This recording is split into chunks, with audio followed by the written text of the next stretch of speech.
우리는 혼돈의 시대를 살고 있습니다. 대부분의 사람들이 지금의 삶을 매우 힘들어하고 어려워합니다. 뭐 별탈 없이 무난하게 살고 있다 그러면 정말 감사해야 되는 상황입니다.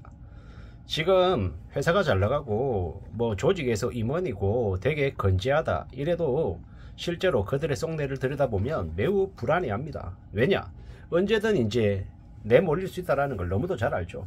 회사가 준 자리이고 권력이라서 언제든지 쫓겨날 수 있다는 걸 압니다. 그리고 회사를 나오는 순간 한 달만 지나면 아무도 연락 안 되고 아무런 힘도 못 쓴다는 걸 너무도 잘 압니다. 그렇기 때문에 그들은 불안에 떨며 살고 있는 겁니다. 지금 많은 회사들이 어렵습니다. 언제 어떻게 무너져도 하나도 이상하지 않을 정도입니다. 앞으로 한 4, 5년, 5년간은 정신 바짝 차리고 지내야 됩니다.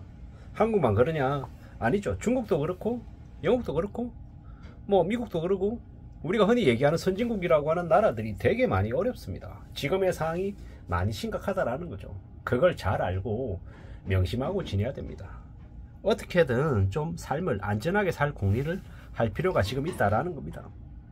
혼돈의 시대에 삶이 되게 어려운데 겉으로 되게 정의로운 척하고 되게 전문가인 척 하지만 실제로는 남 뒤통수 치고 양아치 사는 쓰레기들도 되게 많습니다. 그래서 함부로 사람을 믿으면 안 된다라는 거죠.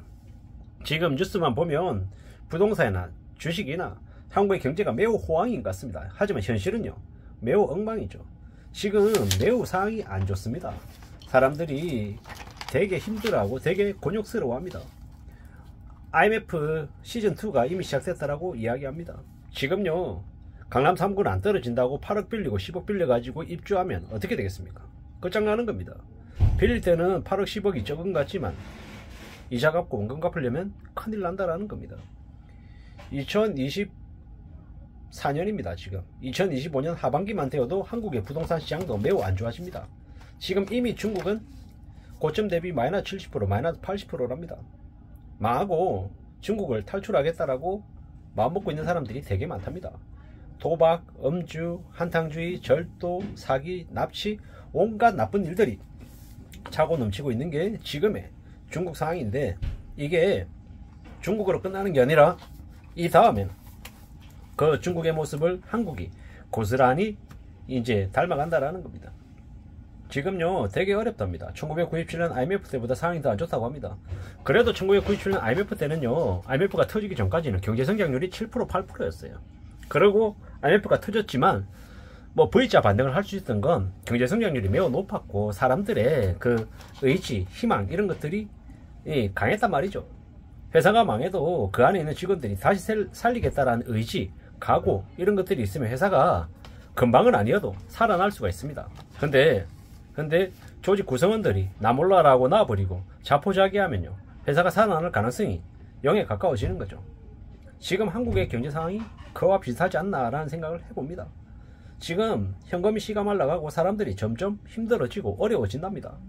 고소득 자들이라고 얘기했는데 알고 봤더니 속은 시커멓게 타들어가고 껍데기인 경우가 되게 많더라는 겁니다. 겉으로 볼 때는 되게 좋은 아파트에 좋은 차에 되게 고소득자라고 봤는데 알고 봤더니 매달 카드 돌려막기 하고 대출 끌어다 쓰고 되게 심각하더라는 겁니다. 그러다가 이제 답 없으면 극단적인 선택을 하더라는 겁니다. 무서운 얘기죠. 경영 악화로 나와버리는 경우가 너무 많답니다. 지금은 상황이 너무 안 좋은 시기입니다. 겉만 번들어하고 되게 잘 나가고 괜찮은 것처럼 보이는데 실속이 엉망인 이들이 되게 많다라는 겁니다. 지금요 임금 체불도 상상을 초월할 정도랍니다. 정산자금 5억, 10억, 20억 못 받은 업체들이 어떻게 되겠습니까? 그 직원들 급여 줄 수 있겠습니까? 참 무서운 얘기죠. 동네에 재래시장에 사채업자들도 시장에 있는 사장들에게 일수를 안 준답니다. 왜냐? 사채업자들도 돈이 없어서인 거죠. 참 나라 꼴이 엉망입니다. 이렇게 되게 엉망인 상황에 윤석열 정부는 정말 포퓰리즘의 끝판왕이죠. 뭐 빌라든 뭐든 다 사준다라고 얘기하는데 정부에 세금이 있냐라는 겁니다.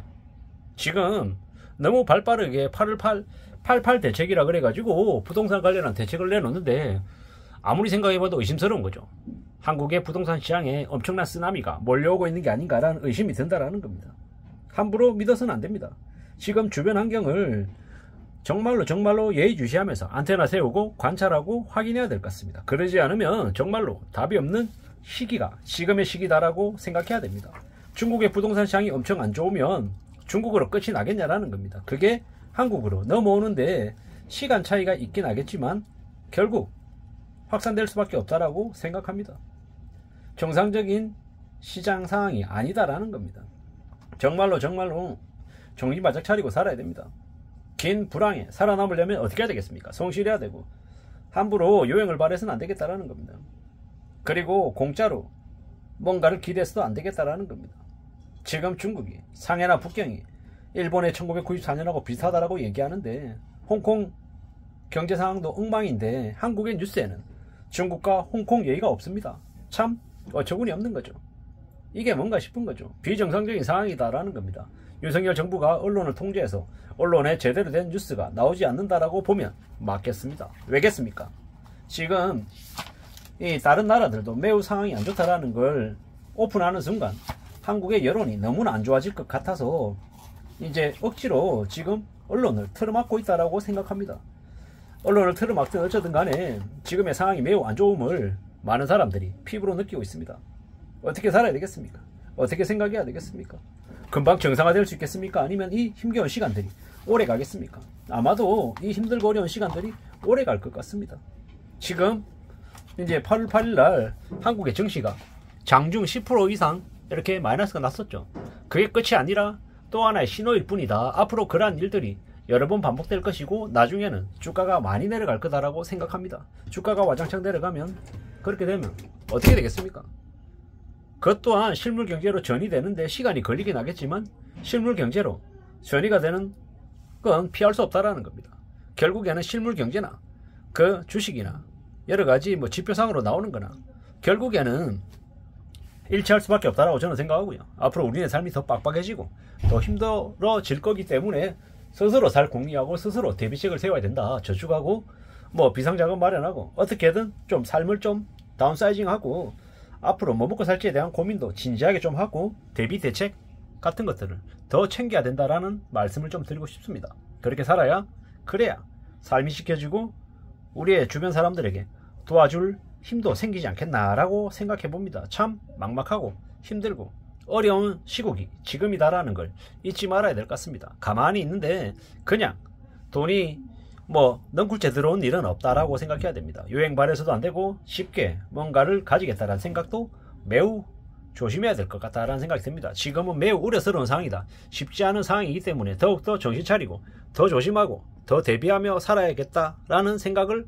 더욱더 하게 됩니다. 아무쪼록 신중하고 현실을 잘 파악하고 냉정하게 대응해야 될 것 같습니다. 이상입니다.